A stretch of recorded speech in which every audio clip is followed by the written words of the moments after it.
네, 이번 시간엔 AI 반도체 알아보려고 합니다. 최근 AI 반도체 매우 주목받고 있죠. 왜 이렇게 주목받고 있는지, 그래서 주목할 만한 회사들은 어떤 회사들이 있는지 알아보겠습니다. 네, 이 시간에 전해드릴 주요 내용 먼저 알아볼게요. 먼저 AI 반도체가 무엇인가 생각해 보겠습니다.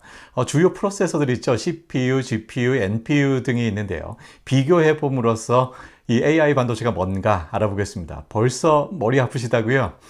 투자에 필요한 만큼만 아주 쉽게 알아보겠습니다.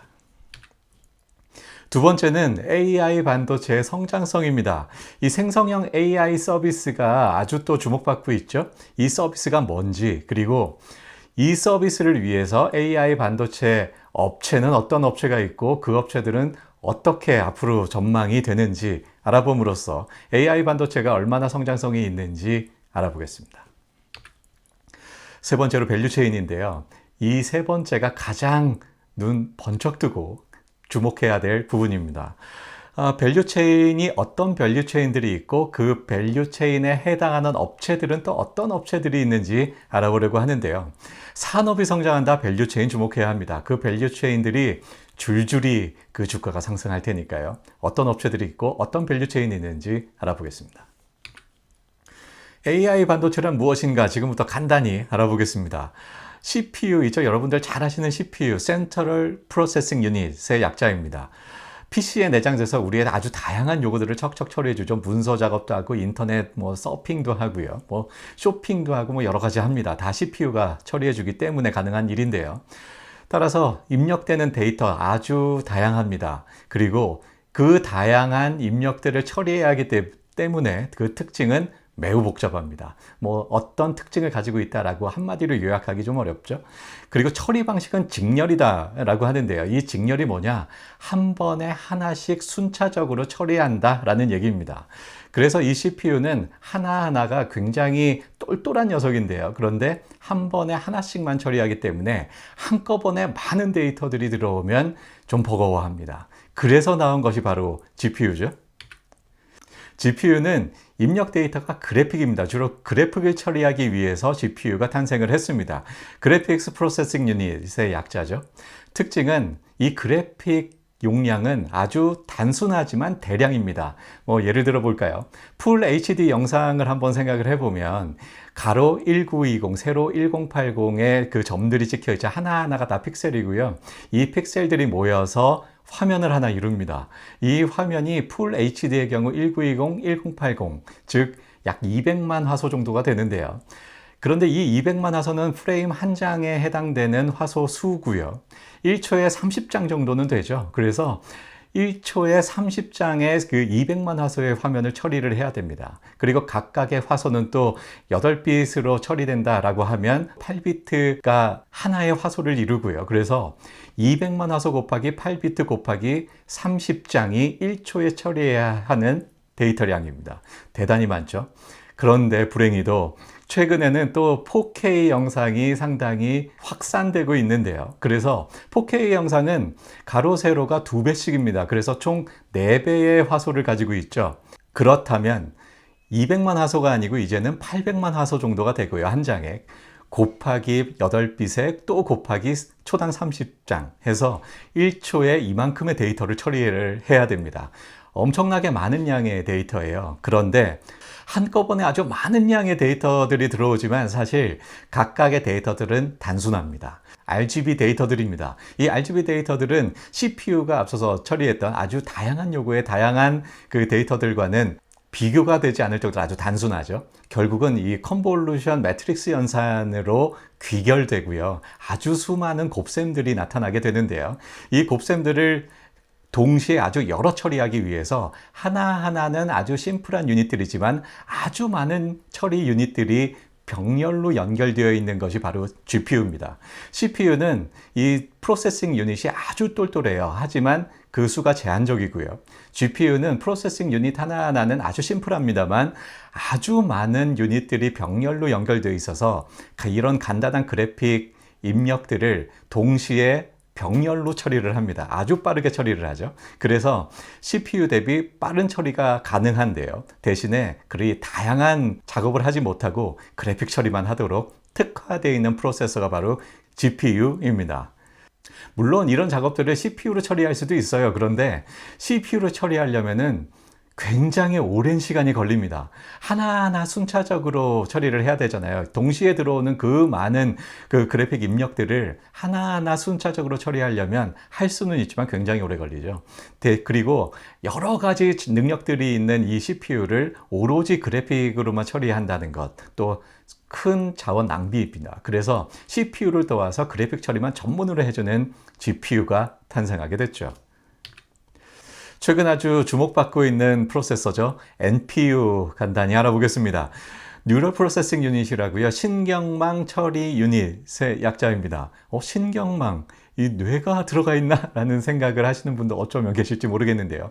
그런 거 없고요. 역시 그냥 반도체입니다. 이름을 그렇게 지었을 뿐이고요. 그리고 GPU하고 크게 다르지 않습니다. 역시 병렬 처리를 기본으로 합니다. 그래서 대용량의 데이터를 동시에 병렬 처리하는 목적으로 만들어졌는데요. 그런 면에서 GPU하고 아주 유사하죠. GPU와 마찬가지로 컨볼루션 매트릭스 연산을 기본으로 합니다. 그래서 또 수많은 곱셈들을 동시에 하게 되는데요. 입력 데이터는 GPU는 그래픽이었잖아요. NPU는요, 학습을 위한 데이터들입니다. 그림을 학습한다. 그렇다면 그림들이 들어올 거고요. 얼굴 인식을 하는 NPU다 라고 하면 그 얼굴 사진들을 수없이 학습시키게 될 겁니다. 그래서 그 사진들이 그 입력 데이터가 될 거고, 언어를 학습한다 그러면 그 언어 음성이 입력 데이터가 될 겁니다. 이렇게 특정한 데이터들을 특정한 프로세싱을 하는 그런 프로세싱 유닛이 바로 NPU입니다. 그렇게 해서 받아들인 데이터를 유저가 원하는 출력을 내줘야 하기 때문에 또 많은 데이터들을 찾아서 그 중에서 뽑아서 가공해서 그 유저들에게 내보내는 그런 역할을 하기 때문에 또 아주 많은 양의 데이터들을 처리를 해야 합니다. 학습하는데도 데이터가 많이 필요하고 또 출력을 내주는데도 많은 데이터들을 처리해야 합니다. 그래서 GPU와 마찬가지로 대용량의 데이터들을 병렬 처리하는 목적으로 해서 특별히 GPU와 유사하게 만든 것이 NPU입니다. GPU와 다른 점은 GPU는 오로지 그래픽을 처리하기 위해서 만들어진 그 프로세싱 유닛인 반면에 NPU는 많은 데이터들을 병렬로 처리한다는 점에서는 GPU와 같습니다만 그 대상이 언어 데이터냐, 그림이냐, 사진이냐 이런 것들을 특화해서 만들어진 것이 바로 NPU다라고 생각하시면 되겠습니다. 그런데요, 그래서 이 NPU가 바로 AI 반도체다라고 할 수 있겠습니다만 AI 서비스를 하는 그 데이터 서버들이 GPU를 기반으로 해서 만들어져 있습니다. 그래서 NPU와 함께 GPU까지 최근에 아주 AI 서비스를 위해서 각광받고 있습니다. 최근에 챗 GPT가 아주 열풍이었습니다. 생성형 AI라고요. 어떤 정보를 처리할 뿐만 아니라 만들어내기까지 합니다. 그래서 생성형 AI다 라고 하는데요. 사람의 일상 언어, 즉 자연어를 이용해서 정보를 검색하고 요약하고 또 문서까지 작성을 해줍니다. 내 자기소개서 써줘, 이런 스토리를 써줘 하면 아주 그럴싸하게 자기소개서도 써주죠. 그래서 생성형 AI고요. 사람의 일상 언어를 사용해서 작성해주기 때문에 그 결과를 보면 상당히 놀라운 수준인데요. 심지어 기계임에도 불구하고 스스로 코딩까지 합니다. 그래서 어떤 그 프로그램을 짜달라라고 하면 코딩도 해주는 이런 아주 똑똑한 이 챗 GPT가 출시되면서 아주 열풍이 불었죠. 작년 11월에 첫 출시가 됐고요. 저도 여러 번 이 챗 GPT를 써봤는데요. 처음에 굉장히 놀랐습니다. 마치 상대 누구하고 사람하고 채팅하고 있나? 라고 착각을 일으킬 정도로 아주 자연스러운 사람의 언어를 구사하는 모습을 봤습니다. 매우 놀라웠는데요. 그런데 그 결과가 진짠가 가짠가 좀 의심스러운 그런 내용들이 좀 꽤나 있었습니다. 좀 평이한 질문들은 잘 대답을 하는데요. 그런데 약간 좀 전문적으로 디테일하게 들어가면 일단 답은 줍니다. 그런데 그 답이 틀린 경우가 꽤나 있었고, 그래서 여기서 좀 한계가 있구나, 그 한계를 좀 보게 됐는데요. 어쨌든 사람처럼 아주 자연스러운 언어를 구사하고요. 또 아주 다양한 사람들이 원하는 출력물을 내주기 때문에 아주 놀라운 서비스였고, 그래서 아주 열풍이었죠. 네, 이제 AI 반도체의 성장성 한번 생각해 보겠습니다. 엔비디아는요, GPU의 최강자, 전통의 최강자였죠. 이제는 그 NPU까지 최강자가 되었습니다. 2015년에 딥러닝 기반 AI가 학계에서 주목을 받기 시작했는데요. 이때만 해도 엔비디아는 상당히 고전을 하고 있던 상황이었습니다. GPU는 세계 최강자지만 이 GPU가 PC에 들어가고 이 PC 시장이 정체되면서 그 성장성이 별로 보이지 않고 그래서 다른 사업들, 모바일 AP 같은 사업도 했었어요. 그런데 2015년에 모바일 AP 사업 철수했습니다. 기라성 같은 모바일 AP 업체들 있죠. 이 회사들에 밀려서 우리가 할 것은 아니구나 라고 철수를 했고요. 또 모뎀도 한 적이 있어요. 엔비디아가. 그런데 이 모뎀 사업도 철수를 했습니다. 그래서 이때부터 NPU를 준비를 했고요. 이 NPU가 챗 GPT와 만나면서 아주 대박을 쳤죠. 엔비디아 칩 적용이 된 데이터 서버 기반의 챗 GPT가 2022년 11월에 드디어 등장을 했고요. 이때부터 엔비디아 주가 아주 달리기 시작하는데요. 2022년 말쯤 100불이 조금 넘는 엔비디아 주가는 최근에 500불에 육박합니다. 거의 한 4, 5배 정도 주가가 상승을 했는데요. 이게 챗 GPT의 열풍에 따라서 엔비디아도 주목을 받게 됐고요. 생성형 AI가 앞으로 매우 유망한 하나의 그 서비스 분야로 인식되면서 엔비디아가 계속해서 앞으로도 주목받을 거야 라는 시장의 예상이 나타나게 됐고요. 그래서 주가도 이렇게 크게 달릴 수 있었습니다. 엔비디아의 그 매출 구조를 한번 볼까요? 2020년에는요, 데이터 센터보다는 게이밍이 그 빨간색으로 그 처리되어 있는 부분인데요. 게이밍 매출이 대부분을 차지하고 있었습니다. 바로 PC가 또 대부분이죠. 그러다가 2021년, 2022년 코로나19의 특수를 맞이하게 됩니다. 그래서 PC 게임 집에서들 많이들 했죠. 그리고 데이터 센터용으로도 매출이 크게 성장하는 것이 파란색 그래프에 보이죠. 이 데이터 센터용은 사람들이 집에서 또 여러 가지 그 데이터 센터가 서비스하는 AI 서비스를 이용하게 됩니다. 그러면서 그 클라우드 서비스도 이용을 하고요. 그러면서 이렇게 매출이 크게 성장을 합니다. 코로나19 특수였고요. 그런데 2023년 올해는 코로나19의 특수 사라지게 됩니다. 사람들이 이제 마스크 벗고 야외에 다니게 되었죠. 그래서 집에 머무르는 시간이 많이 없어졌어요. 그러면서 게임 매출 크게 줄어들게 됩니다. 그런데 데이터 센터는 역시 상당한 성장이 보입니다. 파란색 그래프 크게 성장하는 게 보이시죠? 챗 GPT의 열풍 크게 한몫하게 되고요. 그래서 올해 데이터 센터용으로는 매출이 크게 성장할 것으로 보이고요. 자, 내년, 내후년 계속해서 데이터 센터는 크게 성장할 것 같습니다. 과거에 이 게임용으로만 크게 그 의존했던 엔비디아가 앞으로는 게이밍에서 데이터 센터로 그 무게중심이 크게 이동할 것 같고요. 엔비디아의 매출이 주목받는 이유가 됩니다. 네, 마지막으로 AI 반도체 밸류체인 알아볼게요. 이 산업이 성장한다, 밸류체인에 주목해야 된다, 서두에 간단히 말씀드렸습니다. 최전방 업체가 가장 먼저 주가가 반응을 해요. 그리고 순차적으로 그 밸류체인에 주가가 반응하는 그런 모습을 흔히 보이는데요.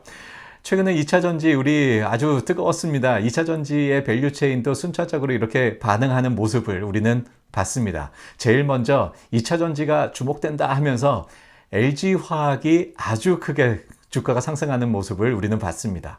LG에너지 솔루션을 분사하기 전이죠. 그리고 에코프로비엠 같은 양극재 업체가 또 주목을 받습니다. 2차 전지의 핵심은 또 양극재야라고 이 밸류체인이 한 단계 더 내려간 거죠. 그리고 이제는 리튬 같은 광물이 또 주목을 받으면서 에코프로, 포스코홀딩스가 또 주목을 받습니다. 이렇게 밸류체인을 거슬러 올라가면서 주가가 반응하는 모습을 우리는 봅니다. 그래서 산업이 성장한다, 밸류체인에 주목을 해야 되는데요.